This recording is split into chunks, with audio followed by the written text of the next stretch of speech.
first things that Peter did next day was to measure Wendy and John and Michael for hollow trees. Unless your tree fitted you, it was difficult to go up and down, and no two of the boys were quite the same size. Peter measures you for your tree as carefully as for a suit of clothes. The only difference being that the clothes are made to fit you, while you have to be made to fit the tree. Usually it is done quite easily, as by your wearing too many garments, or too few.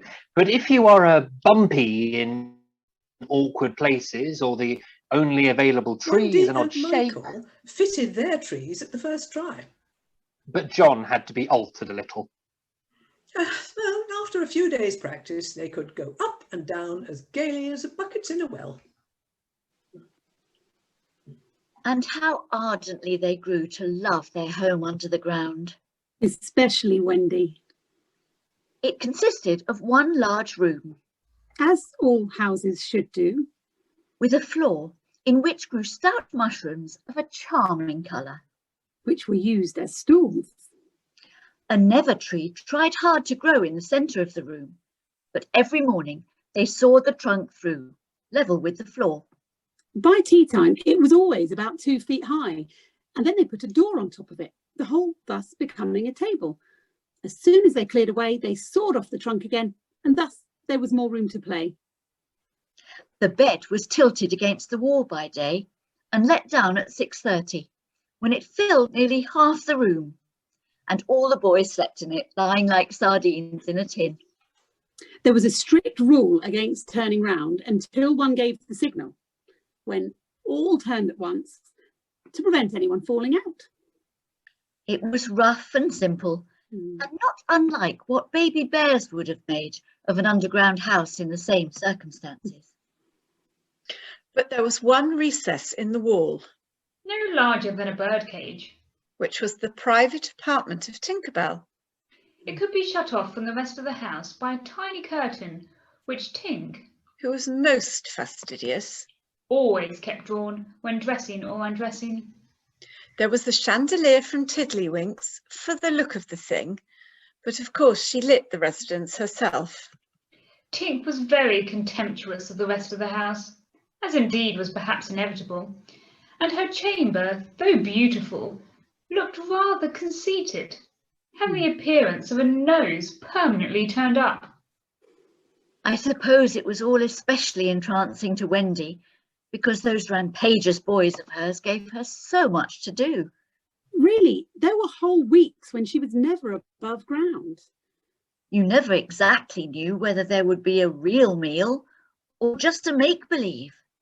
It all depended upon Peter's whim. He could eat, really eat. Which is what most children like better than anything else. The next best thing being to talk about it. Make-believe was so real to him that during a meal of it, you could see him getting round her. Wendy's favourite time for sewing and darning was after they had all gone to bed. Then, as she expressed it, she had a breathing time for herself. And she occupied it in making new things for them and putting double pieces on the knees, for they were almost frightfully hard on their knees. As time wore on, did she think much about the beloved parents she had left behind her? This is a difficult question. Because it is quite impossible to say how time does wear on in the Neverland, where it is calculated by moons and suns, and there are ever so many more of them than on the mainland. But I am afraid that Wendy did not really worry about her father and mother. She was absolutely confident that they would always keep the window open for her to fly back by, and this gave her complete ease of mind. What did disturb her at times was that John remembered his parents vaguely only, as people he had once known.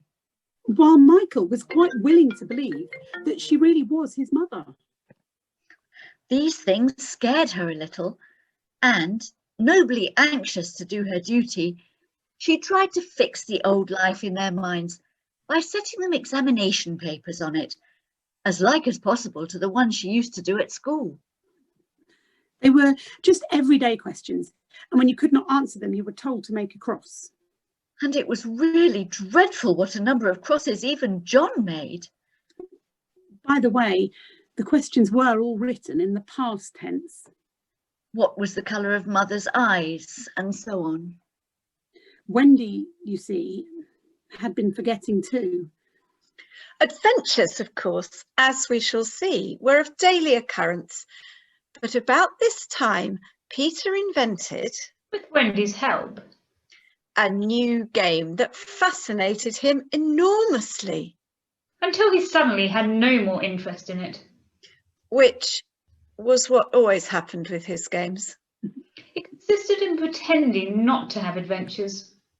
In doing the sort of thing that John and Michael had been doing all their lives, Sitting on stools, flinging balls in the air. pushing each other. Going out for walks and coming back without having killed so much as a grizzly. To see Peter doing nothing on a stool was a great sight. He could not help looking solemn at such times. To sit still seemed to him such a comic thing to do.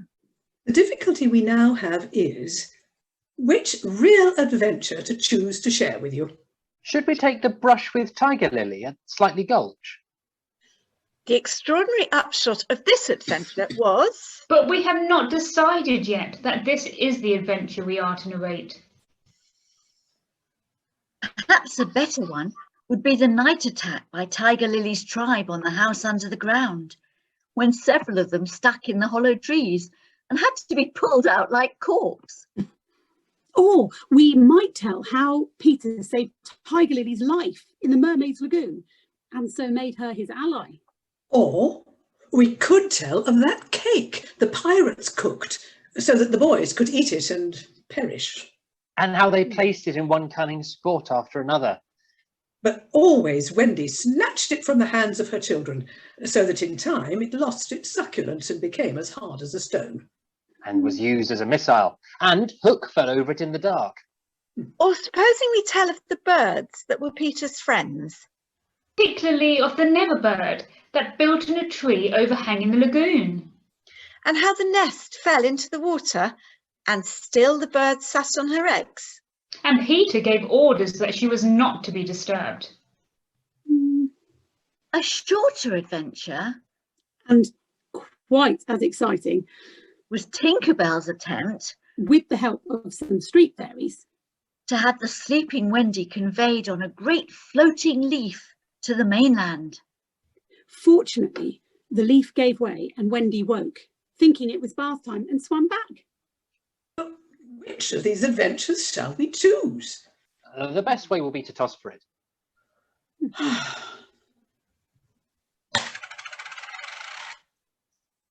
I have tossed, and the lagoon has won.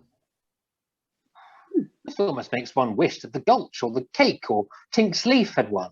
No, I could do it again and make it the best of three. However, perhaps fairest to stick to the lagoon.